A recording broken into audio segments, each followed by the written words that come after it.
안녕하세요 여러분. 2020 파주 북소리 축제 오신 분들 진심으로 환영합니다. 반갑습니다. 오늘 사회를 맡게 된 개그맨 겸 독서 전도사로 자처하고 있는 개그맨 고명환입니다. 반갑습니다. 올해로 9번째 선보이고 있는 파주 북소리 축제. 과연 책은 어디에 있어야 하고 우리는 책을 왜 읽어야 하고 또 요즘 같은 시대에 책이 우리에게 어떤 위로를 주고 또 어떤 해결책을 제시해주고 또 어떤 사랑과 인생의 모든 어떤 해안을 줄 수 있는지 우리 파주 북소리 축제에서 여러분들과 함께 그리고 저자와 책 독자가 함께 만나는 그런 시간을 가져보려고 합니다. 2020 파주 북소리 축제는 책 더 책이라는 주제로 우리 시대 우리가 꼭 나눠야 할 이야기를 하고자 합니다. 파주 북소리 축제는 5가지 스테이지로 나눠져 있는데 그 중에 입문 스테이지인 책 더 나인, 오늘이 2번째 날입니다. 어제 책 더 나인 첫 번째 날이었는데요. 어제 정말 대단했습니다. 첫 번째 시간에서는 우리 김소연 시인과 김복희 시인께서 책 속에서 사랑을 찾아서 읽어주셨고 우리를 촉발해 주셨고, 두 번째 시간에 은유 작가님과 김현 시인께서 나를 구원하는 글쓰기로 우리를 도발을 해 주셨고, 세 번째 시간에는 김신혜 작가와 신주희 소설가께서 평범하고 뻔한 일상에서 특별한 에세이를 쓰는 법이라는 주제로 우리에게 글쓰기 끝발에 대해서 또 강의를 해주시고 많은 얘기를 나눠주고 가셨습니다. 오늘 책 더 나인 2번째 시간 어떻게 펼쳐질지 여러분들 기대해 주시면서 이제 집중해 주시기 바랍니다. 오늘 2번째 날의 첫 번째 책 더 나인 시간에는요, 장대익 교수님과 함께 팬데믹 시대를 무사히 건너기 위한 사회적 지능에 관하여에 대해서 얘기를 나누려고 합니다. 책 더 나인은 총 18분의 저자들이 온 오프라인을 통해서 강연을 진행하고요, 오늘과 내일을 관통하는 해안과 지혜를 여러분께 전달하고자 합니다.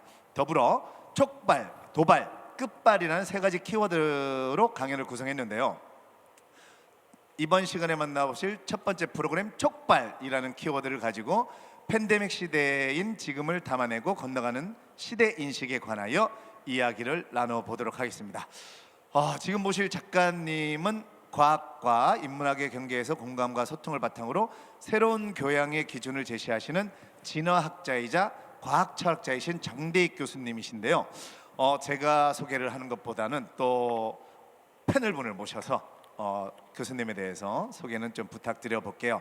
저와 함께 이번 책 더 나인 첫 번째 시간을 꾸며줄 패널분을 소개해 드리겠습니다. 소설가이자 문화기획자로 활동하고 있는 최지혜 작가님을 모셨습니다. 어서 오세요. 네, 안녕하세요. 네, 반갑습니다. 네, 최지혜입니다. 최지혜 작가님, 사실 제가 이제 어제도 패널분들을 뵙고 오늘 첫 번째 시간에 최지혜 작가님을 뵀는데 다른 분들은 그야말로 패널이셨고 최지혜 작가님께서는 이 북소리 축제의 책 더 나인을 준비를 해 주신 준비요원 힘을 보탰습니다.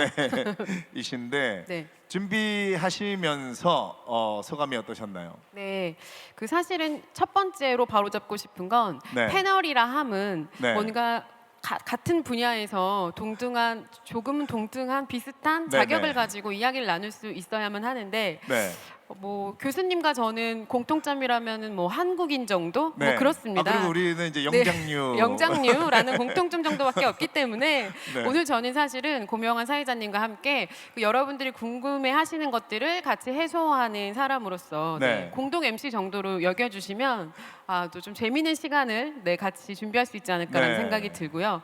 두 번째로는 사실은 소설가로서 활동을 하고 있긴 하지만 사실 업으로는 문화기획자로 활동을 합니다. 그래서 이러한 축제 프로그램이라든지 많은 강연 프로그램 또 현장에서 연사들을 모시는 프로그램들을 기획을 합니다. 그 시대에 따라서 어떤 때에 따라서 모시고자 하는 분들이 달라집니다. 그러니까 그것은 결국에는 많은 분들이 이렇게 원하는 사람을 저희가 연사로 모시게 되는데 이 시점에서 왜 우리 이 장대 교수님을 많은 분들이 열광하고 호응하고 원하시는가에 대해서 고민을 해보면 바로 이 자리의 중요성, 이 자리가 왜 필요한지에 대해서도 역설적으로 증명을 하게 되는 게 아닌가라는 생각을 했습니다. 역시 제가 뭐 얼마 전에 우리가 사실 동네 책방 살리기라는 프로젝트에서 사실 저는 이 최지혜 작가님하고 방송을 같이 한번 해봤는데 그때도 제가 느낀 것도 공동 MC를 좀 해봤으면 좋겠다 이런 생각을 해봤었습니다. 도와주십시오. 잘할 수 있습니다. 저를 도와주십시오. 잘할 수 있습니다. 아무튼 네. 이번 시간에는 그렇다면 패널이 아닌 공동 MC로서 우리 장대익 교수님과 한번 대화를 나눠보겠습니다. 하지만 또 최지혜 작가님에 대해서 여러분들이 더 궁금해하실 것 같아서 짧게 소개를 해드릴게요. 옆에 계신 공동 MC이신 최지혜 작가님은요, 2013년 시문문학상을 수상하셨고 2014년 개간 아시아를 통해 소설가로 등단하셨습니다. 2010년 한국문화예술위원회 차세대 예술인력 육성사업 문학 분야 최종 작가로 선정되셔서 창작 기금을 받으셨고요. 작가, 기획자, 편집자로 두루 활동하시면서 다수의 스토리텔링 관련 국책 사업의 연구원으로 참여해 스토리 개발 콘텐츠 기획을 진행을 해주셨고요. 현재는 문예기획사 다랑어 스토리 기획이사로 계시고 흑석동 동네서점 청맥살롱 대표로도 활동 중이십니다. 책 그리고 문화 전반에 관련하여 두루 활동하시는 분인데요. 제가 진짜 또 얘기해봤지만 입담이 대단하십니다. 공동 MC로서 아주 적격이신 우리 최지혜 작가님께 오늘의 저자이신 장대익 교수님의 소개를 좀 부탁드리겠습니다. 네, 2020 파주 북소리 입문 스테이지입니다. 그런데 왜 오늘 과학자 한 분을 모셨을까요?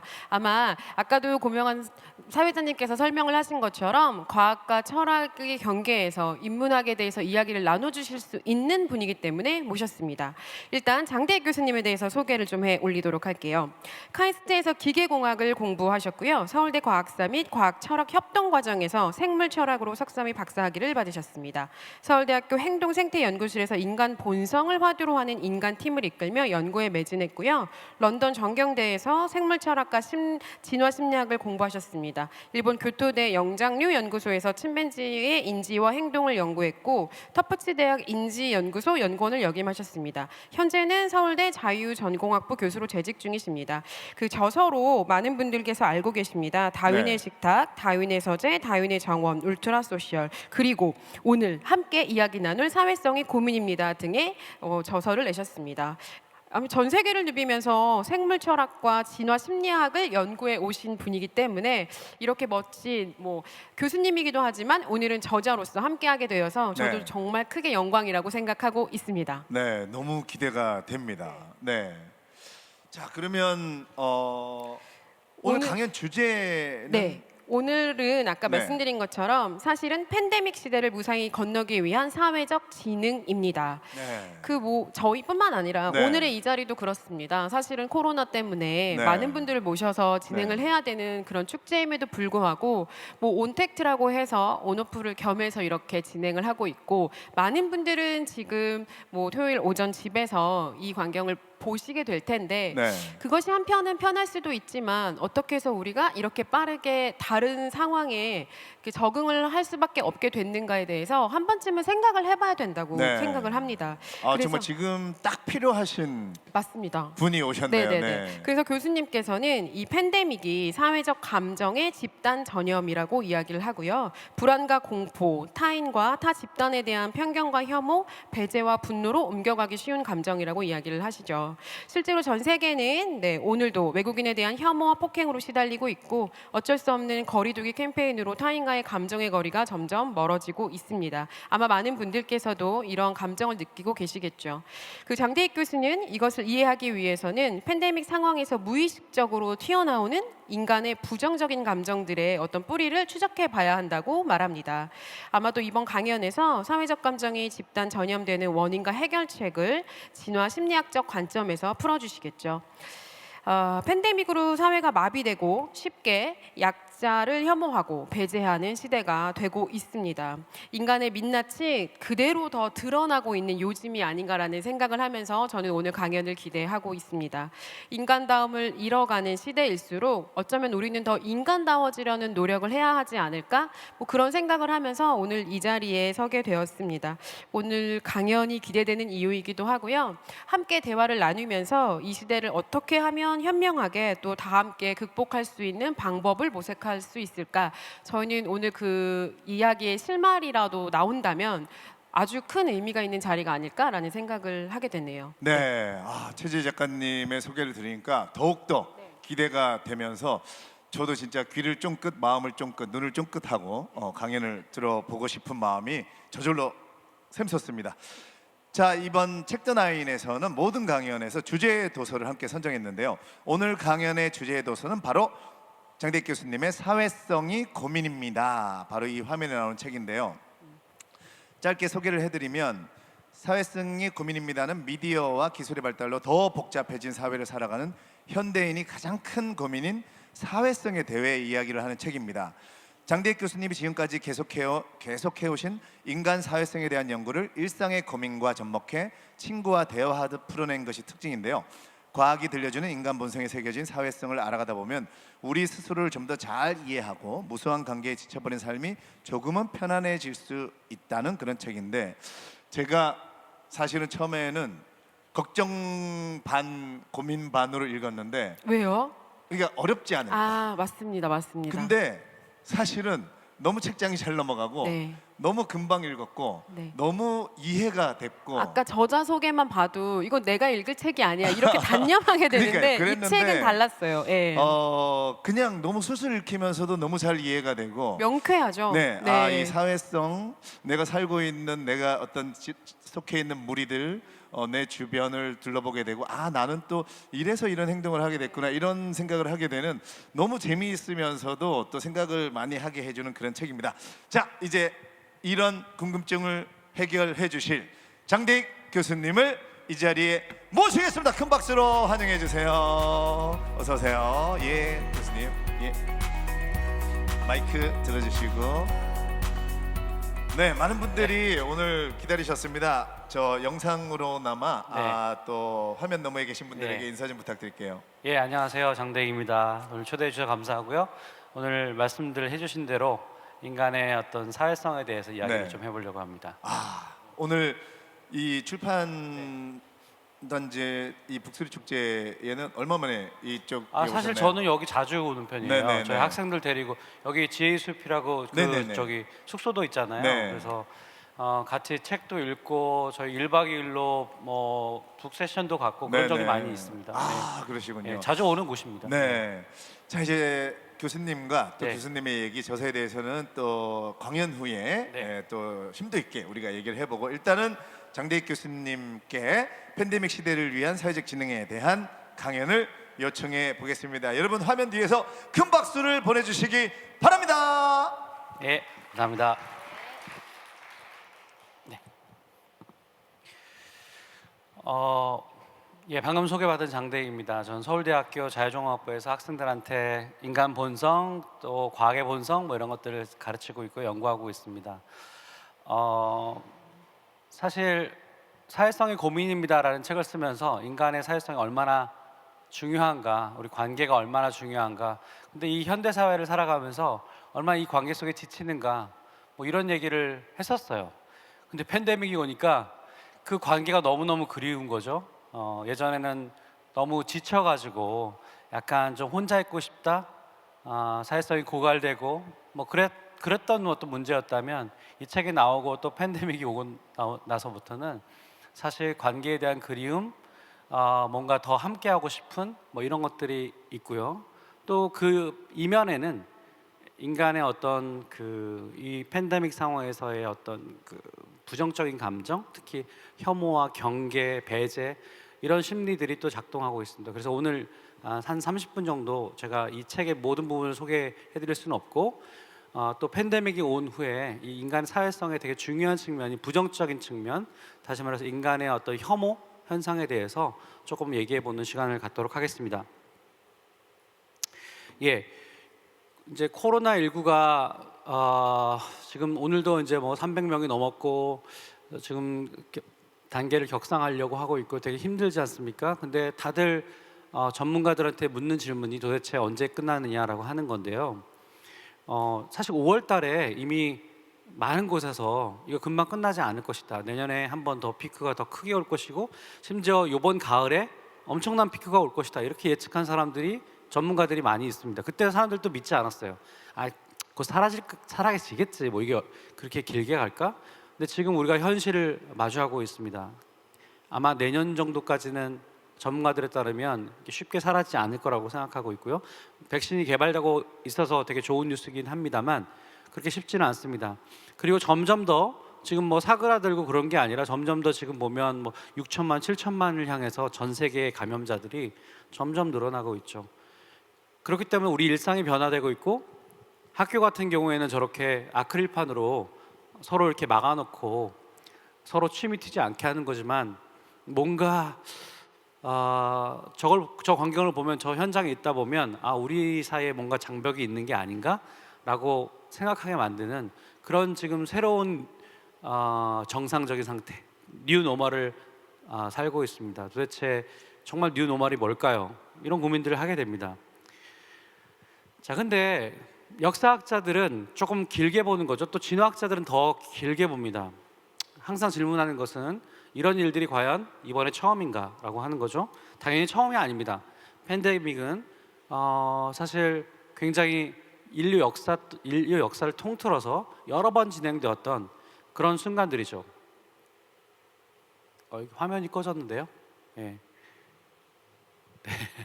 팬데믹이 예, 다시 켜졌습니다. 근데 팬데믹이 올 때마다 역사학자들이 따져보는 것은 도대체 어떠한 공통적인 일들이 진행되고 있는가를 보는 거죠. 그래서 보니까 인종학살과 같은 그런 일들이 벌어지는 겁니다. 그러니까 뭔가 이 사회가 문제가 생기니까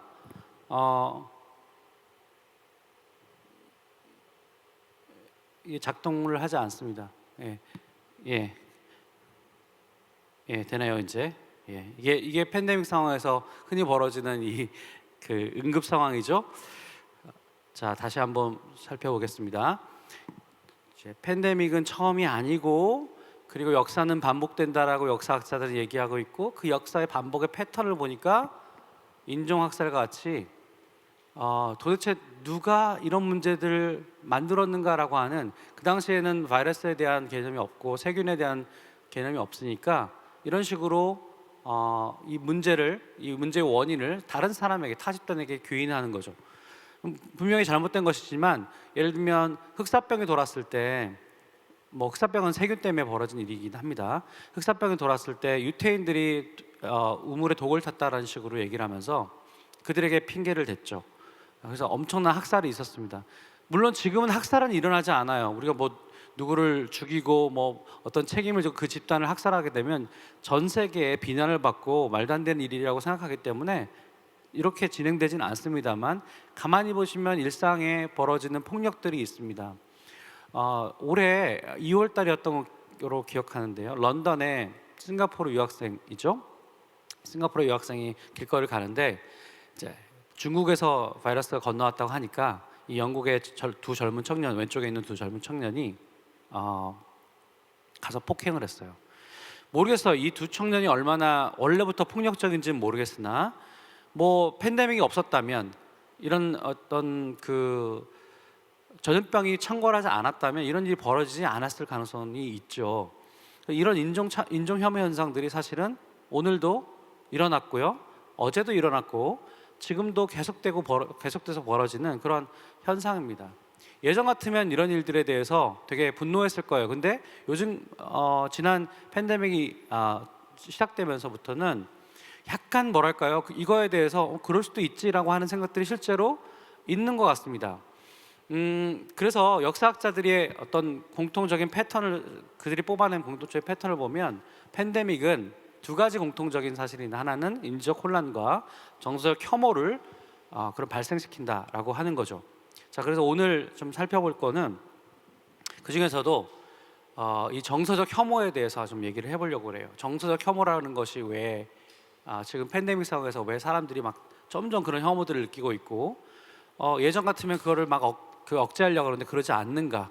도대체 이 혐오의 문제를 어떻게 해결할 수 있는가? 이런 문제들을 살펴보도록 하겠습니다. 여러분 이게 되게 거창한 얘기처럼 보이지만 여러분이 지하철을 타는데 누가 막 기침을 한다 그러면 어때요? 막 혐오스럽죠? 너무나 당연스럽게 생각하잖아요. 그게 왜 일어나는지, 그런 혐오감이 왜 일어나는지, 배제감이 왜 일어나는지, 왜 피하려는 현상들이 일어나는지 이런 것들을 한번 이해해 보려고 하는 겁니다. 여러분 혹시 그 넷플릭스에서 킹덤이라는 한국 그 드라마를 보신 적이 있는지 모르겠어요. 좀비 영화죠. 예, 되게 저도 재밌게 봤는데 이 영화에 보면 지금 이렇게 귀엽게 나오지만 사실 그 영화 속에 저게 분명히 드라마라고 생각을 하더라도 그 좀비들이 등장하면 깜짝 놀래죠. 그리고 뭡니까? 막 너무 귀엽다라든가 막 너무 사랑스럽다 이런 느낌이 들지는 않고 피하고 싶다, 공포감이 든다 이런 생각이 들잖아요. 이 전염병이 창궐을 한다는 것은 전염병이라는 게 뭐죠? 뭐 그 증상들이 있잖아요. 기침을 한다든가 아니면 뭐 얼굴이 막 변한다든가 그 다음에 피부가 막 이상하게 그 다음에 이상한 냄새가 난다든가 이런 것들이 다 전염병들인데 그런 전염병들이 창궐했을 때 우리는 그거로부터 회피하는 전략을 진화시켰습니다. 자, 이게 제가 조금 여러분 비위가 상하시는 분이 계실 것 같아서 이 슬라이드는 금방 넘어가고 싶은데요. 한번 보세요. 자, 병원체에 의한 역경입니다. 이런 것들을 보시면 여러분들이 지금 자연스럽게 저게 뭘까 호기심이 생겨서 막 찾아가 가지고 막 자세히 들여다본다. 이런 일들은 벌어지지 않아요. 어떻게 되냐면 도망가고 싶죠. 뭔가 피하고 싶어요. 이게 회피 본능이죠. 이 회피 본능이 왜 존재하는가? 이제 이걸 생각을 해보려고 해요. 자, 근데 요거를 위해서 실제로 우리가 이 팬데믹 상황에서 이런 일들이 실제로 일어난지를 보면 한 3월달, 4월달에 실제로 중국에서 이제 그 바이러스가 들어왔다고 생각하니까 사람들이 중국 사람에 대한 느낌들이 막 달라지기 시작합니다. 그래서 뭐 중국인을 하면 혐오스럽다. 그 다음에 뭐 바이러스 의심된다. 뭐 이런 여러 가지 부정적인 키워드가 이렇게 연결되죠. 그리고 여러분 짱깨라는 표현 그 좀 아시죠? 뭐 중국인들을 폄하하는 그런 단어인데 그런 발언인데 만약에 일반적으로 그런 누가 짱깨라는 표현을 쓰면 사람들이 야야 배운 사람 왜 그래? 그러면서 핀잔을 줄 거예요. 그죠? 근데 실제로 연구를 해보니까 한 3월달, 4월달쯤에 중국인들에 대해서 짱깨라는 표현이 막 증가합니다. 혐오 발언이 막 증가하는 거죠. 그러니까 팬데믹은 외국인 혐오를 부추긴다라는 이야기를 해볼 수 있어요. 특히 이제 중국인 혐오였죠. 자, 이런 현상들이 있다는 걸 우리가 확인해 봅니다. 그런데 왜 이런 일들이 있는가? 이걸 좀 이해할 필요가 있는 거죠. 아까 말씀드렸죠. 멀쩡해 보이는 사람들도 그런 표현을 쓰기 시작했고 그 전에는 사람들이 그런 표현을 쓰면 야야 배운 사람 왜 그래 했지만 별로 그러지 않았다. 뭔가 이 팬데믹 때문에 이 어떤 사회적 감정들이 변화되는 그런 현상들을 우리가 목도할 수 있었습니다. 도대체 이것이 왜 발생하는가를 이해한 것이 정말 중요하죠. 왜냐하면 잘 이해해야지만이 문제를 치유할 수 있으니까요. 그래서 저는 이런 표현을 써왔습니다. 감정적인 어떤 혼란, 전염, 이런 부정적인 전염 이것을 이모션과 에피데믹이라는 붙여서 이모데믹이라는 표현을 써봤는데요. 뭐 이거는 제가 그냥 만든 이름이에요. 근데 왜 이게 실제로 존재하는지를 생각해 보면 우리가 바이러스가 들어오면 세균이 들어오면 면역 체계가 작동하죠. 체내에서는 어떤 사건이 발생하면 그것을 막을 수 있는 면역적인 그런 어떤 반응들이 있습니다. 그건 사후 전략이라고 할 수 있어요. 근데 만약에 우리가 진화의 역사에서 그런 일들이 너무너무 많았다고 생각해 봅시다. 전염병들이 막 창궐해서 다 사람들 죽어나가고 동물들이 썩었는데 그거 먹다가 다 죽어나가고 그럼 어떤 일종의 적응이 필요하냐면 그런 거로부터 회피하는 거죠. 그런 어떤 그 사건이 있은 다음이 아니라 사건이 발생하기 전부터 그런 냄새를 맡거나 그런 걸 보는 순간 회피하려는 전략, 이게 바로 행동 면역계라고 하는 겁니다. 이런 행동 면역계가 실제로 작동하는지를 연구해 보면 우리가 전염병이 창궐한다는 이야기만 들어도 그런 기사만 읽어도 우리는 어떤 감정이 일어나냐면 빨리 피하고 싶다. 뭔가 예를 들면 외국인이라든가 신체장애인, 노인, 비만인들, 우리랑 소위 말해서 정상인과 좀 다르게 생긴 그런 사람들을 대하는 그런 태도 자체가 변한다는 연구들이 있어요. 그 왜 그런 사람들에 대한 태도가 변합니까? 생각해 보면 약간 정상이냐고 다르다고 하는 느낌이 뭔가 거기에 전염병에 감염이 있었다라는 것을 추론하게 만든다는 거죠. 그걸 느끼게 만든다는 거죠. 그래서 실제로 그런 연구들을 보면 그런 기사만 읽어도 그런 부정적인 반응이 막 늘어난다는 것을 알게 됩니다. 자, 그렇다면 그렇다면 이런 이모데믹을 어떻게 하면 이제 그 해결할 수 있을까? 이것도 부정적인 사회성을 막는 그런 방법일 텐데요. 그런 거를 위해서 이걸 실제로 어떻게 작동하는지를 생각을 해봅시다. 여러분, 생각에 관한 생각이라는 책을 쓰신 다니엘 카네만이라는 노벨상 수상자가 있어요. 이분이 이제 평생 한 40년 동안 연구를 해왔는데 인간의 띵킹이라는 거, 인간의 생각이라는 건 두 가지가 있다라고 얘기를 합니다. 하나는 시스템 1이고 두 번째는 시스템 2인데요. 시스템 1은 쉽게 말해서 매우 직관적인 거예요. 감정에 호소하는 겁니다. 막 자동으로 작동하는 그런 어떤 띵킹이라고 생각이라고 보시면 돼요. 시스템 2는 우리가 이성적인 그다음에 합리적인 추론 이런 것들이 벌어질 때 작동하는 시스템을 말하는 겁니다. 당연히 여러분들 우리 일상을 생각해 보면 시스템 1이라고 하는 거, 직관과 감정이 먼저 돌아가는 거, 이게 굉장히 주로 쓰인다는 것을 아시겠죠? 우리가 실제로 생각하는 건 별로, 소위 말해서 이성적인 합리적 생각은 그보다 더 비율이 작습니다. 그래서 우리가 사실 말하면 직관적인 동물이고 감정적인 동물이라고 이야기할 수 있는 부분이에요. 그런 증거들이 있느냐? 너무너무 많습니다. 실제로 우리가 매우 합리적인 존재자로 사람들이 생각을 했지만 지난 한 40년 동안의 연구는 기본적으로 비합리적인 존재고 어쩌다가 합리적인 존재다, 그러니까 어쩌다가 제정신인 사람들이지 실제로는 대부분 비정상적인, 비합리적인 그런 추론들을 한다라는 것이 알려져 있어요. 그게 왜 필요할까 생각해 보면 좀 납득이 됩니다. 진화적인 관점을 생각을 해보면요. 여러분 막 뱀을 봤다고 생각해 보세요. 저런 뱀을 보면 여러분 공포감을 느끼겠죠? 근데 저런 독거미도 마찬가지고요. 근데 실제로 뱀이 아니고 미끈덩한 긴 물체를 봤다고 생각해 보세요. 그럼 어떤 일이 벌어집니까? 한번 소스라치게 놀라고 보죠. 실제로 그게 뱀이 아니더라도 뱀이라고 착각하는 게 오히려 나아요. 왜냐하면 그렇지 않고 이게 뱀인가라고 보는 순간 어떻게 됩니까? 물릴 수 있죠. 그래서 뱀이 아니더라도 뱀같이 생긴 것, 그 다음에 다리가 많이 달린 것, 이건 독거미 같은 거죠. 이런 것들을 볼 때마다 사람들은 일단 공포감이 일고 보는 겁니다. 이게 시스템 1의 작동이에요. 근데 사실 시스템 1이 틀릴 수 있죠. 아까 얘기했지만 실제 뱀이 아닌데 뱀처럼 우리가 착각할 수가 있잖아요. 그러더라도 그게 유리한 이유는 실제 뱀인 경우가 있을 수 있기 때문입니다. 그래서 뇌과학자들의 연구에 따르면 실제로 우리가 공포감을 느끼는 두 가지 패스웨이가 있다는 걸 알게 돼요. 하나는 그렇게 빨리 작동하지만 틀릴 수도 있어요. 근데 두 번째는 그렇지 않고 굉장히 오랫동안 걸리지만 그렇지 결국 뱀이구나라는 걸 느끼는 이런 시스템 2의 작동이죠. 이성적인 작동이라고 할 수 있겠죠. 이런 시스템 1과 2가 동시에 존재한다는 걸 알게 됩니다. 자, 그럼 무슨 얘기냐? 우리가 어떤 공포감을 느끼고 우리가 두려움을 느끼고 우리가 무엇에 대해서 피하고 싶은 이 혐오감을 느끼는 것은 시스템 2, 다시 말해서 이성적인 어떤 추론이나 이런 것이 아니라 합리적인 추론이라기보다는 직관적이고 감정적인 작동이라고 하는 거죠. 그리고 그것은 굉장히 빠릅니다. 그리고 심지어 그것은 적응적이죠. 왜냐하면 전염병이 창궐했는데 막 저기 썩어 있고 냄새 나는데 막 찾아가서 막 이게 뭐지 호기심을 갖고 간다는 것은 사실 우리는 그들의 자손들이 아니에요. 그분들의 자손들은 다 죽어 나갔어요. 왜냐하면 조상들이 사실 조상들은 그런 조상들로 다 돌아가셨죠. 예, 다 감염돼서 돌아가셨을 거예요. 그러니까 우리는 뭔가 그런 것으로부터 회피했던 사람들의 후손들이라고 보시면 됩니다. 그러니까 다시 말해 적응적이라고 할 수 있겠죠.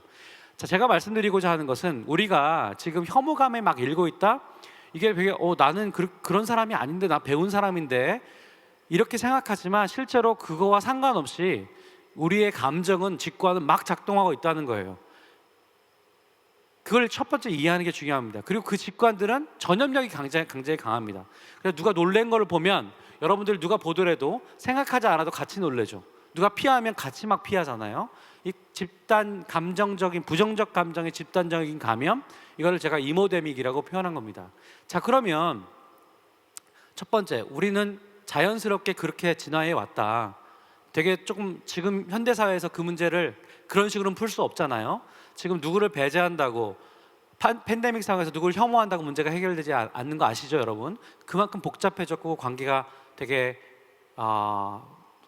예전 같지 않아요. 예를 들어 수렵채집기에서 그냥 떠나면 됐지만 농경에서 그들을 축출하면 됐지만 우리 글로벌 시대는 그걸 할 수가 없어요. 자, 그러면 이 문제를 어떻게 해결해야 될 것인가? 사실은 난감할 수 있습니다. 우리가 이 혐오를 이길 수 없어. 이 상황에서는 우리가 이럴 수밖에 없어. 이게 본능이야 라고 얘기하면 사실 굉장히 실망스럽죠. 굉장히 당혹스럽습니다. 근데 정말 운 좋게도 우리는 또 다른 능력을 진화시켰어요.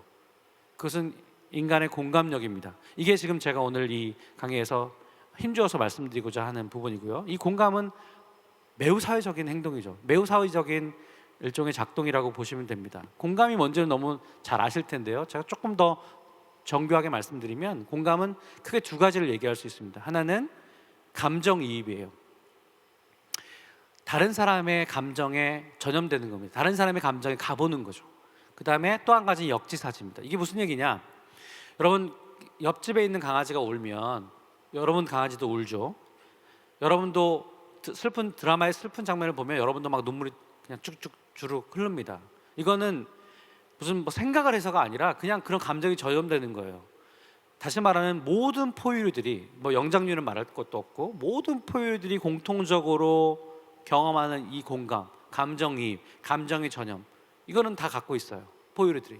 근데 그 위에 있는 것은 일종의 동정심인데요. 여기 지금 러시아 인형처럼 이렇게 공감이 2중, 3중이 돼 있는데, 두 번째는 뭐냐면 정서적인 그 일종의 연민 같은 겁니다.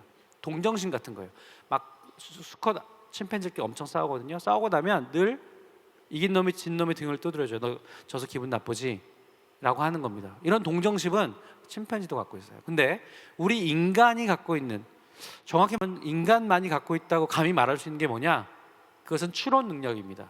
내가 지금 힘들지는 않아요. 나는 잘 살고 있어요. 나는 지금 팬데믹 상황이지만 돈 버는데 지장 없고 오히려 붐비지 않으니까 좋아요. 이럴 수 있죠? 그런 사람들이 있습니다. 많지는 않지만. 근데 그런 사람들이 생각을 해보는 거죠. 지금 지금 코로나에 걸린 사람들, 그 다음에 지금 힘든 사람들 생각해 보면 정말 힘들겠구나. 그 사람들, 나도 그 사람들의 입장에 가보면 너무 힘들겠구나라고 하는 역지사지 능력, 다른 사람의 입장에 가보는 능력, 이게 공감력, 이건 추론 능력이에요. 이것이야말로 다른 동물들이 갖지 못한, 침팬지도 갖지 못한 인간의 공감력이라고 하는 거죠. 그래서 그 공감을 이렇게 멋지게 표현하신 분이 있습니다. 상상력을 발휘해 다른 사람의 처지에 서보고 다른 사람의 느낌과 시각을 이해하며 그렇게 이해한 내용을 활용해서 행동 지침으로 삼는 기술, 이게 공감력이라는 겁니다. 이 다 뜻이 있어요. 자, 근데 공감에 사람들이 조금 오해하는 부분이 있어요.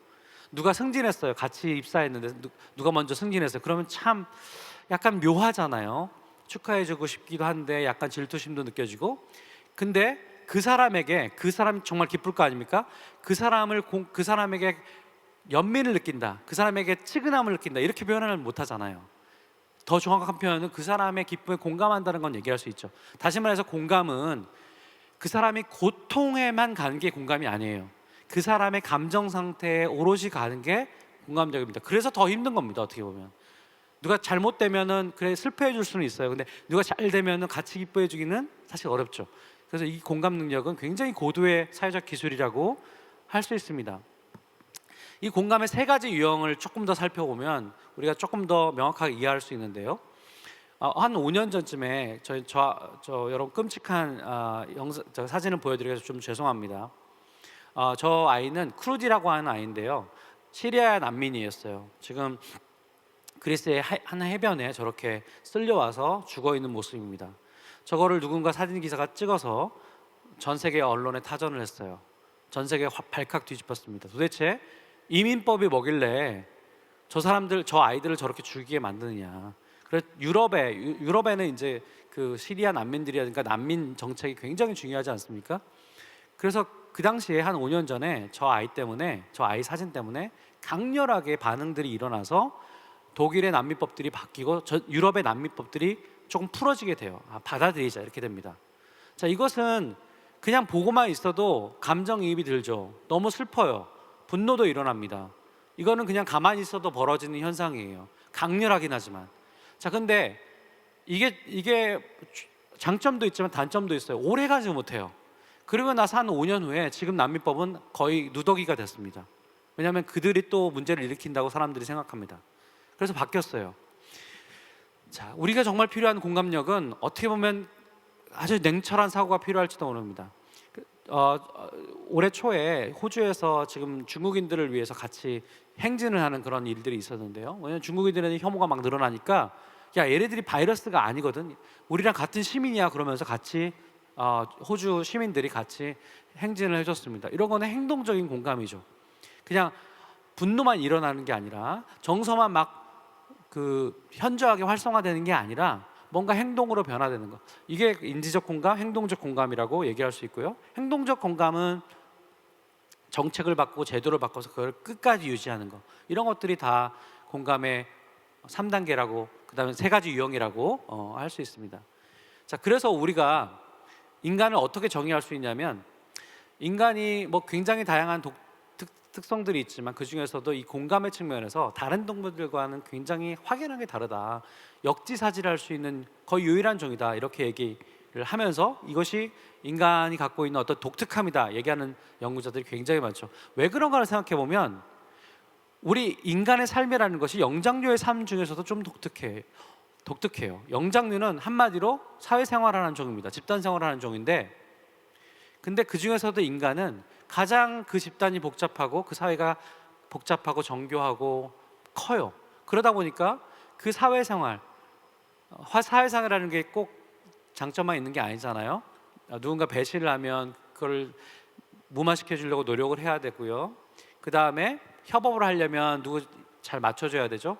그리고 누구 상사가 뭘 원하는지 또 우리 부하 직원이 뭘 원하는지 이런 것들을 잘 마음을 읽고 의도를 파악해야 되죠. 이게 다 사회적 기술인데 이 사회적 기술이 어디에 필요하냐? 이 사회생활에 필요한 거죠. 그래서 우리가 공감력을 가장 높은 단계로 진화시켰다는 것은 그만큼 우리 사회생활이 힘들다는 뜻이에요. 그래서 그렇게 진화된 거라고 볼 수 있겠죠. 그런 증거들은 굉장히 많습니다. 자, 보시면 인간의 눈과 침팬지의 눈인데 잘 보시면 뭔가 비슷하고 다른 점이 있죠. 우리가 흰자위라고 하는 이 공막이라고 합니다. 이 공막이 희고 투명해요. 그러다 보니까 우리는 시선을 이렇게 제가 뒤에 계신 분들이 저를 보시면 시력만 좋으시면 제가 지금 어디를 보고 있는지 강의하면서 어디를 보고 있는지 잘 아실 거예요. 무슨 얘기냐? 근데 그거에 비해서 침팬지를 보시면 침팬지는 되게 음흉해 보여요. 왜냐하면 지금 어디를 보고 있는지 알 수 없어요. 피부색과 대조를 잘 이루지 않습니다. 그래서 눈빛을 통해서 그 사람의 그 존재의 의도와 어떤 관심을 읽어낼 수가 없어요. 자, 이게 인간이 갖고 있는 놀라운 특성이라는 겁니다. 인간만이 갖고 있는 영장류 중에서 대규모의 협력을 하는 종에게 있어서 시선을 보여주면서 그걸 코디네이션, 이런 조율하는 능력, 이건 협력과 되게 관련이 있는 거죠. 그래서 인간이 갖고 있는 어떤 그 사회성을 또 볼 수 있는 협력하는 눈이라고 얘기할 수 있겠죠. 뭐 이런 증거들은 굉장히 많아요. 제 책에 보면 그런 증거들이 많이 기록되어 있습니다. 자, 그래서 이걸 한마디로 얘기하면 인간은 울트라 소셜, 아주 초사회적인 종이다라고 얘기할 수 있어요. 그러니까 다시 말하면 인간과 다른 영장류들과 비교했을 때 어떤 능력의 차이가 있느냐라고 연구자에게 물어보면 연구자들의 공통적인 답은 인간이 뭐 똑똑하죠. 이걸로 끝나는 게 아니라 뭐에 똑똑하냐? 사회생활을 하는데 똑똑하다는 겁니다. 사회생활, 사회적인 커뮤니케이션, 다른 사람을 배려하고 공감하고 협력하고 그런 능력이 다른 종에 비해서 출중하기 때문에 이렇게 거대한 규모의 그런 협력을 해왔고 그런 집단을 이루고 문명을 만들었다 이렇게 얘기할 수 있죠. 이것은 저만의 얘기가 아니고 예를 들어 제레미 리프킨 같은 미래학자는 인간만이 문명을 만든 비법이 뭔지 아니? 그러면서 질문합니다. 그러면서 공감에 대해서 쭉 얘기를 하면서 인간이 다른 동물에 비해서 공감력이 가장 뛰어나기 때문에 그래서 호모 엠파티쿠스이기 때문에 여기까지 왔다 이렇게 얘기를 하죠. 자, 이것이 우리 팬데믹 상황에서 어떻게 관련이 있느냐? 우리가 혐오감이 자연스럽게 일어난다고 말씀드렸죠. 이걸 누를 수 있는 힘이 무엇인지를 지금 얘기하고 있는 거예요. 그것이 제 주장은 공감이라는 겁니다. 공감력은 우리가 갖고 있는 사회적 기술로 가장 강력한 것이고 그런 것들을 발휘하는 그런 사례들은 꽤 많습니다. 이런 힘든 상황에서도요. 여러분 기억나실지 모르겠지만 대구에 처음에 창궐 했을 때 광주 사람들이 도와주기 시작합니다. 그래서 심지어 광주에 와서 치료받아라. 그래서 광주에 병원을 내주기도 했죠. 아름다운 달빛 동맹이라고 얘기하지 않습니까? 인종주의는 답이 아니에요. 그리고 우리가 지금도 이제 감염자들이 늘어나면서 젊은이들이 더 힘들어졌는데 젊은이들은 왜 왕성하니까요. 근데 여러분 이태원 그 확진 기억나시죠?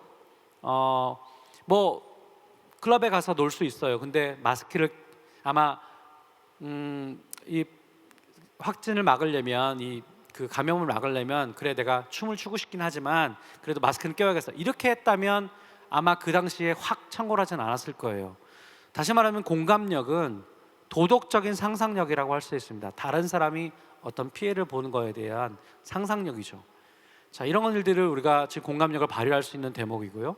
그다음에 이 공감력이 결국 불평등과 관련이 있다는 것을 사람들이 알기 시작합니다. 지금 팬데믹 때문에 4가지 계급이 있다고 알려졌잖아요. 가장 중요한 것은 지금 별 문제 없는 사람들, 그 다음에 의사들, 뭐 간호사들, 소방관, 경찰들 이걸 지탱해 주는 사람들이죠. 근데 이 두 계층은 큰 문제는 없어요. 힘들긴 하지만. 근데 지금 뭐 식당 중에 폐업한 데도 많고 되게 사업이 어려운 분들 많잖아요. 월급 제대로 못 받는 사람들 많고 택배 노동자들도 되게 힘드시고 그런 사람들도 있고 완전히 또 잊혀진 노동자들도 있어요. 예전 같으면 노숙인, 재소자, 불법 유인자 이런 분들 가서 찾아가서 얘기를 했는데 지금은 그럴 수 없죠. 왜냐하면 감염도 지금 걱정해야 되니까요. 그래서 지금 우리에게 필요한 것은 사실 물리적 거리두기죠. 지금 거리두기 격상하려고 하지만 사실 우리에게 정말 필요한 것은 사회적 거리보다는 물리적 거리예요. 우린 심리적 거리와 정서적 거리는 더 좁혀야지만이 역설적으로 이 문제를 해결할 수 있다고 생각합니다. 지금 감염돼서 돌아가시는 분도 계시지만 힘드신 분도 계시지만 외로움 때문에 힘드신 분들이 더 많으세요. 이제 그런 분들을 찾아가는 게 필요하고 우리가 기술과 그 다음에 또 이런 공감력이라고 하는 능력을 갖고 있기 때문에 유일하게 가능한 그런 종이다 이렇게 말씀드릴 수 있습니다. 예, 제가 짧은 시간 이 팬데믹 시대의 공감을 어떻게 발휘해서 이 시대를 건너갈 수 있는가를 좀 말씀드렸습니다. 예, 강연 잘 들어주셔서 감사합니다.